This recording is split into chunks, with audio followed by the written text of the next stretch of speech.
Good morning, viewers and listeners of Concerned Citizens Media.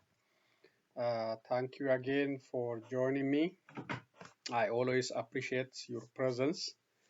Uh, Today is July 28, 2022. I have some news update to share with you. So let me start with the updates on the Prime Minister. The Prime Minister is still is not in a public view. He disappeared for a while, but today uh, he released a very long tweet. It's not a video. It's not a personal in-person interview. It's just a tweet. It's just a tweet, and he's asking Ethiopians to pray, Ethiopia to pray, and the title Ethiopia Tamasgen, or just Ethiopia thank you. So he is describing the last 4 years of his administration, what Ethiopia faced during these 3 to 4 years, the several challenges, and according to him, Ethiopia became victorious despite internal and external pressure. So this tweet also makes the suspicion grow where he is, why he's calling for prayer. This is another indication is something is wrong with him. Maybe he's sick. We don't know, but this is another indication that he is in trouble. Plus, he didn't meet Russian Foreign Minister Lavrov. So instead, the McConnell took his role. So that's another challenge. Another suspicion on the Prime Minister condition, Prime Minister Abiy Ahmed condition is the outdated video released to media, to Fana and other media. In that video, he was discussing the issue, the conflict between the Muslim religious scholar leaders, Haj Umar Idris and the other group, before the formation of the new Islamic Supreme Council. So that's very outdated video. That's also another indication that where he is. Is he okay? Is he sick? So we don't know. Those tweets, outdated video, the foreign minister, the McConnell meeting Russian foreign minister, these are the indication that the prime minister is in trouble. Prime Minister of Ethiopia is in trouble. So Ethiopia, in the sense right now, is out of leadership. The head of the country is either getting sick, very seriously ill, or we don't know where he is. So that's the situation. That's the update we have. So why he releasing these long tweets, and why he asking Ethiopians, religious sectors and others to pray for Ethiopia. So these questions need answer, and we don't know.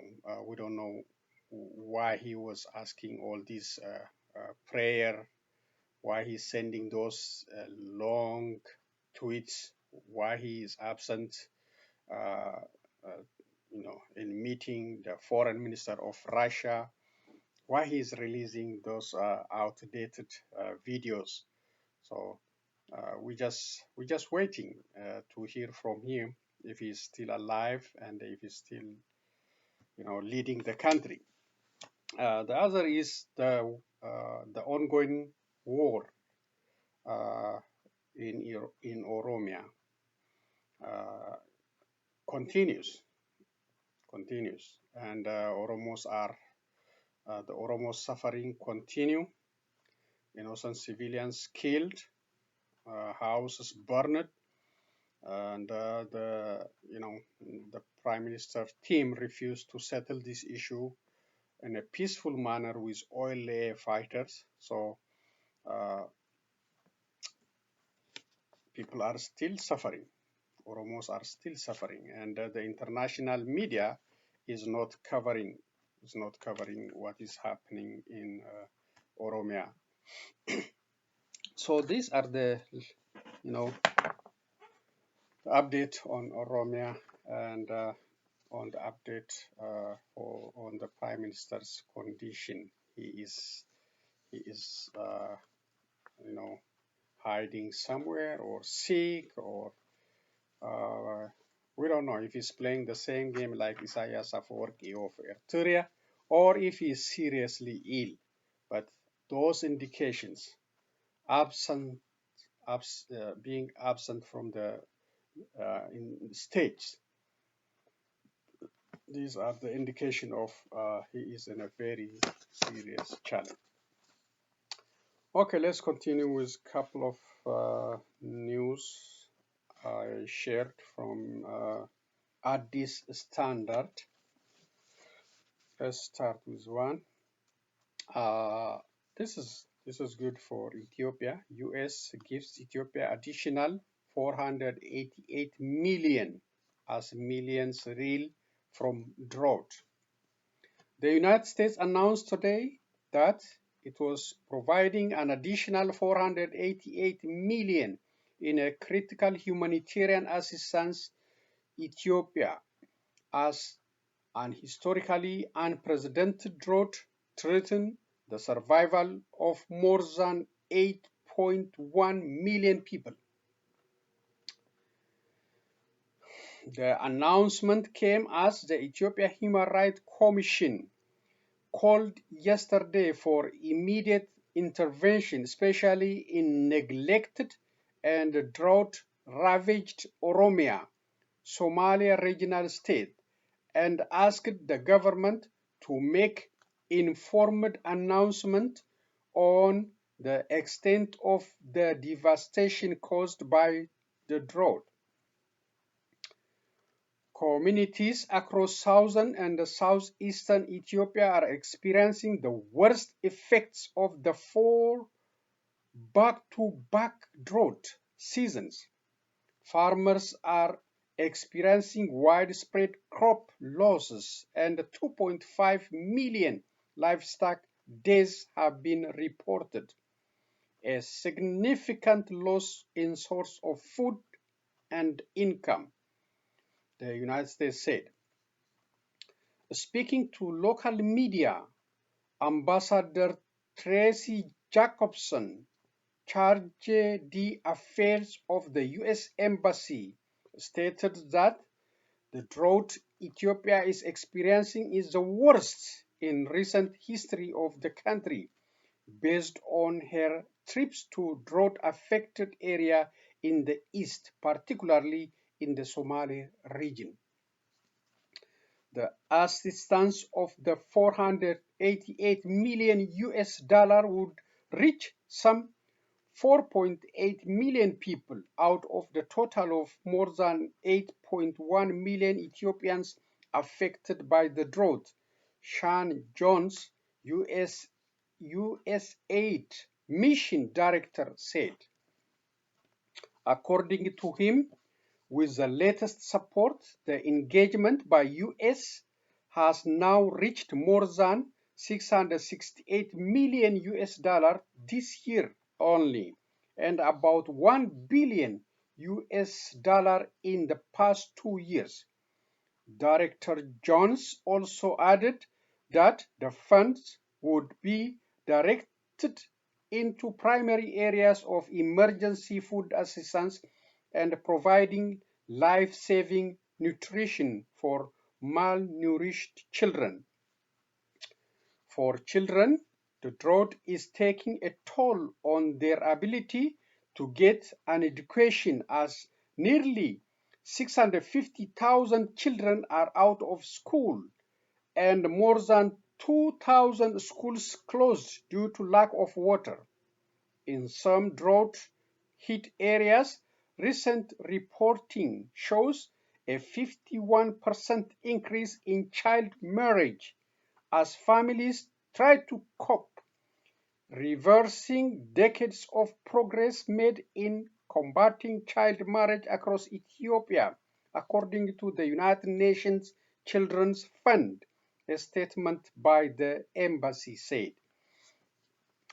The assistance is unconditional and reflected in American values, Director Jones further said. He called on other partners to step up and contribute their shares. The United States has stepped up to meet the majority of immediate funding gaps to save lives now, but it is imperative that the government of Ethiopia, other donors, and international partners join us to help prevent significant loss of life and meet expected humanitarian needs into 2023. The statement reinforced the director's view. Recently, Ambassador Jacobson and the Deputy U.S. Aid Mission Director Adam Shin traveled to Gode in the Somali region to see the impact the drought was causing in the region, where 9 of the 11 zones were impacted. The U.S. had already provided 110 million US dollars. The additional funding announced today will be used to provide emergency food assistance for millions of people starving of starvation, life-saving nutrition to treat malnourished children, support for population, farmers, and agri-businesses to build resilience, safe drinking water, and emergency health care to prevent disease exacerbated by hunger, and protection for women and children to prevent gender-based violence. So that's a very serious matter, very serious issue. Uh, the government of Ethiopia, supposed to take responsibility instead of the United States or other countries talking about this issue, but they try to cover it up. It has been reported on this issue. Try to cover it up until the drought exposed by other medias. Now the U.S. is begging Ethiopia to take it seriously to help the people instead of Ethiopia leadership asking for international organizations and international, uh, uh, global communities to help the starving people. See, we don't have the people, we don't have the government bleeding for the people. We don't have the government, feeling the pain of the people. They don't care. They don't just talk about prosperity. They care about their staying in power. They don't care. This is another indication that uh, we have a failed government in Ethiopia. I remember I think it's during Derg regime, Ethiopia, seriously talked about hunger to the global community, and the international community helped Ethiopia, and many lives saved. especially the international musicians like Michael Jackson and others, you know, uh, did concert, and to help and save those suffering because of the drought. At this time is a different. Prosperity Party, they don't care. They don't care about the people, really. So the United States is taking the first step and asking Ethiopia to do more and others to do more. This is ridiculous, really. This is ridiculous, but still, concerned citizens and media appreciate the United States for helping the drought victims, the children. We should appreciate. Okay, the second from also from Addis Standard. This one is U.S. Trade Representative to host AGOA ministerial meeting. United States Trade Representative Catherine Tai announced she will host a meeting of sub-Saharan African trade ministers and senior officials on 13 December 2022.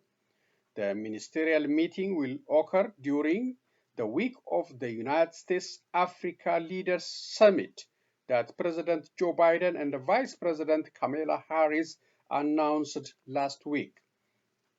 The meeting will discuss expanding trade and investment relations and the implementation of the African Growth and Opportunity Act, AGOA, AGOA, according to a statement from the State Department. The 2022 African Growth and Opportunity Act ministerial meeting will be a valuable opportunity to reaffirm the United States' engagement with the continent, said Ambassador Catherine Tai. I look forward to welcoming my fellow trade ministers to Washington, D.C. this December for productive and thoughtful discussion on the future of this important relationship. The meeting will be the first since President Biden announced the termination of the 3 sub-Saharan African countries, including Ethiopia, from AGOA privileges effective January 1, 2022. Ethiopia called the decision misguided and fails to take into account the commitment of the government of the United States to value the well-being of ordinary citizens and argued that the decision would also affect the livelihoods of more than 200,000 low-income families, mostly women, who have got nothing to do with the conflict. The suspension remained in place, and it is unclear if the subsequent diplomatic shuttles changed anything. Several manufacturers have since closed shop in Ethiopia, including PVH, the manufacturer of top-notch brands such as Calvin Klein and Tommy Hilfiger, from its factory located inside Hawassa Industrial Park, Ethiopia's largest industrial park. The United States first warned Ethiopia of the possibility of losing its access to AGOA privilege in August 2021 at a virtual meeting Mrs. Tai held with Mammo ምህረቱ, Ethiopia's senior policy advisor and the chief trade negotiator, and raised the ongoing violation of internationally recognized human rights amid the ongoing conflict and the humanitarian crisis in the northern Ethiopia, which could affect Ethiopia's future African Growth and Opportunity Act, AGOA, eligibility if unaddressed. According to the State Department, the upcoming ministerial meeting will provide critical platform for discussing ways to strengthen economic cooperation between the United States and the sub-Saharan African. USTR intends to share perspective on key issues impacting US-African trade as well as other multilateral trade issues.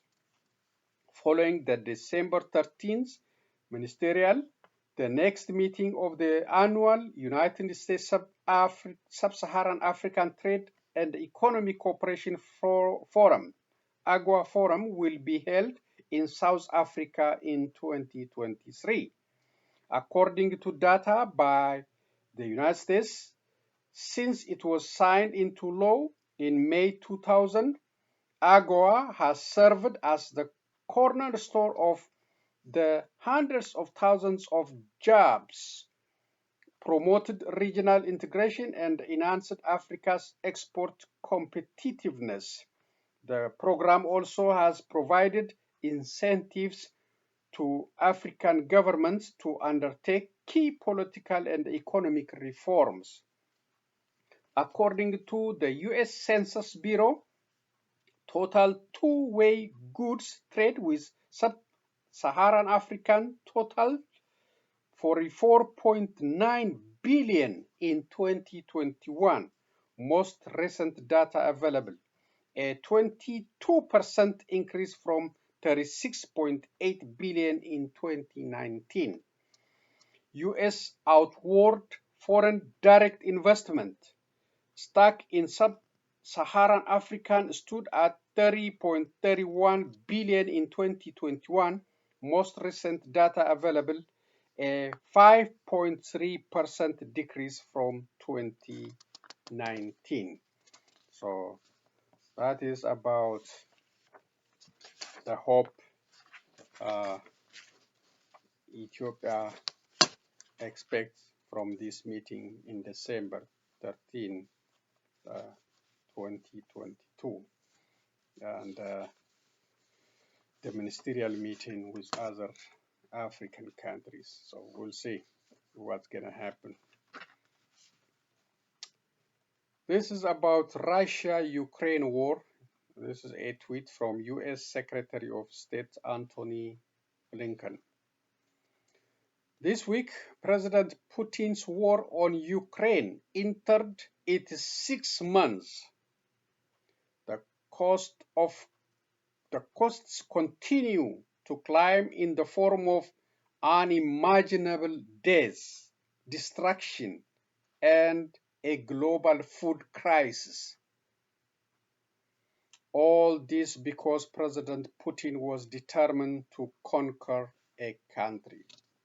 So this is from Secretary Antony Blinken, and he's talking about death, destruction created, the global food crisis created by the war Russia is waging against Ukraine. There's no end in sight. That country is destroyed. And the Western world, they're just pouring money, weapons, but they don't have any solution to end this war. And people are suffering.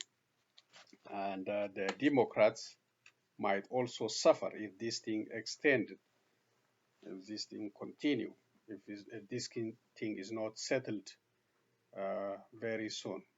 They could be blamed for the money they are spending and the international instability, food crisis. The Democrat leadership could be blamed for this. So they have to figure out how to end this conflict. Okay, let's now share a couple of videos and end today's presentation. There we go.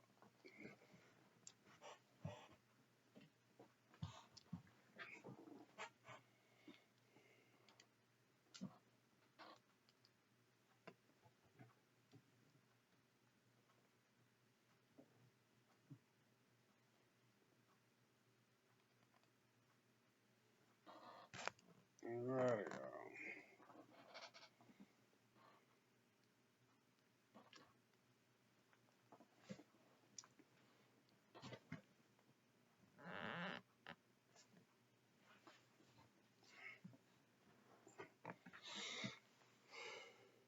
Foreign Minister Sergei Lavrov is in Addis Ababa, Ethiopia, the fourth stop on an African tour to strengthen ties with the continent and seek support against Western pressure over Moscow's invasion of Ukraine. He hailed what he called an independent path taken by African countries in refusing to join Western sanctions against Russia. We are living through a very important historical period, a period where we will all be deciding what kind of universe we are going to have and to live for our children and grandchildren.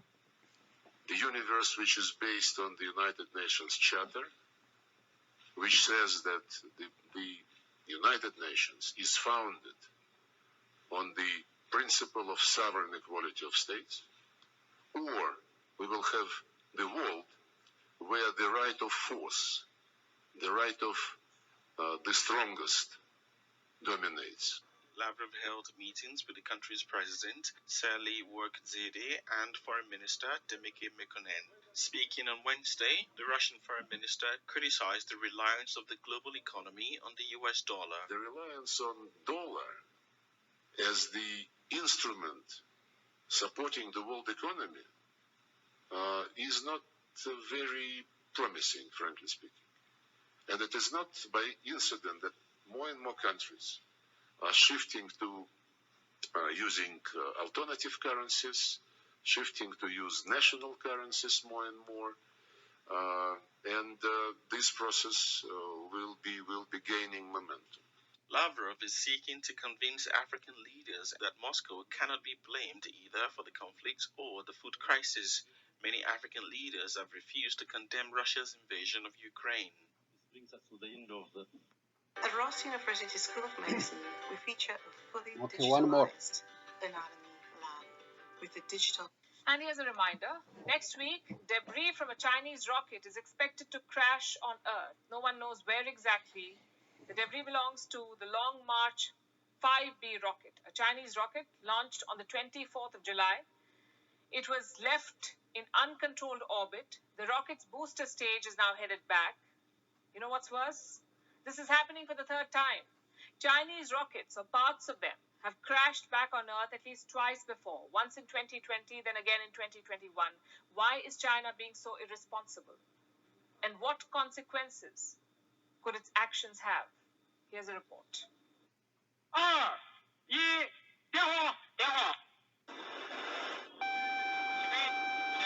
It took off in glory. It's returning in pieces.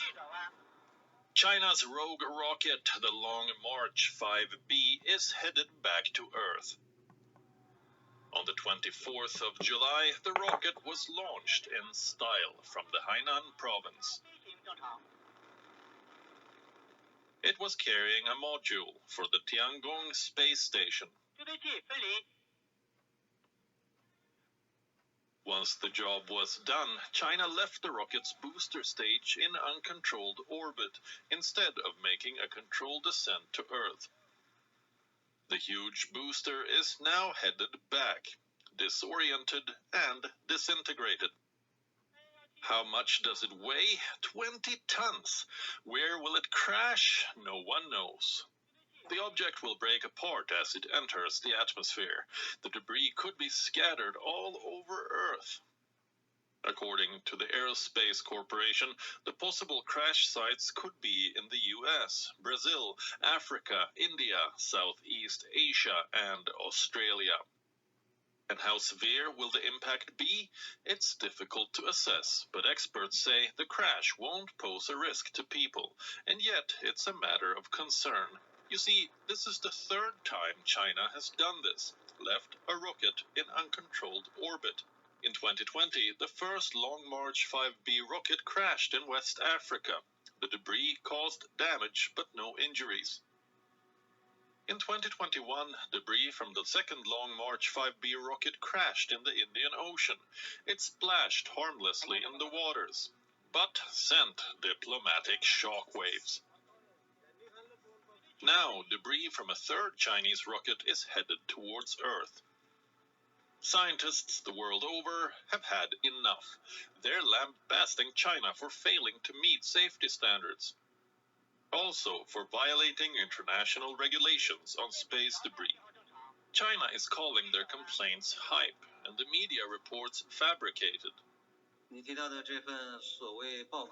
report you mentioned is a political lie fabricated by a few Republican lawmakers who harbor ill intentions towards China. This has no factual basis. It seems that some American politicians have a China phobia and a persecution mania. China may be downplaying the fears, but its track record doesn't help. In November 2021, the ISS was forced to perform a maneuver to avoid collision with debris from a defunct Chinese satellite which Beijing had destroyed. Then in March 2022, a leftover piece of a rocket created a 65 feet wide crater on the moon. Had this piece hit the International Space Station, the consequences would have been disastrous.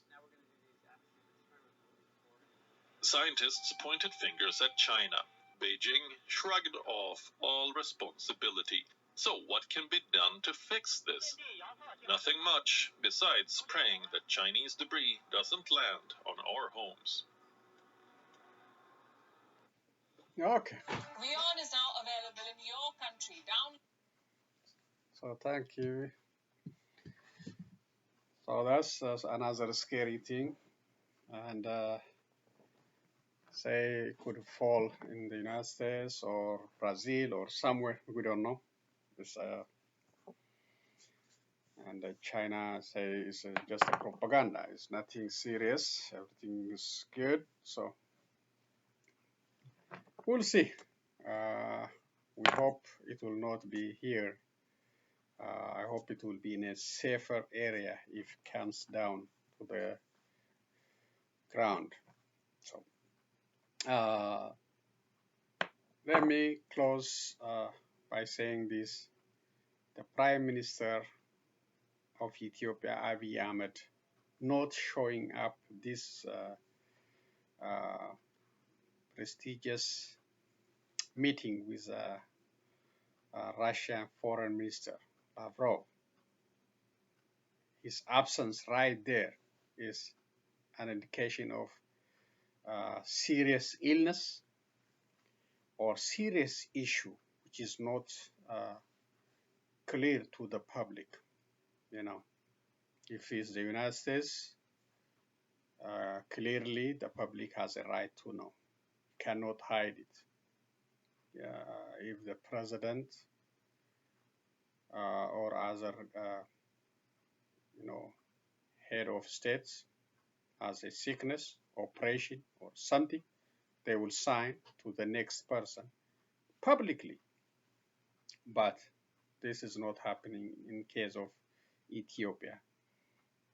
The Prime Minister can hide or can be sick, get treatment without telling the people he is leading. And the people are not demanding. And they are being asked now to pray instead of their, getting answer for, from the Prime Minister or from the government. They are asked to pray and be proud of the achievement of his 4 years instead of challenging him. Where are you? Are you resigning in such a way? Where are you?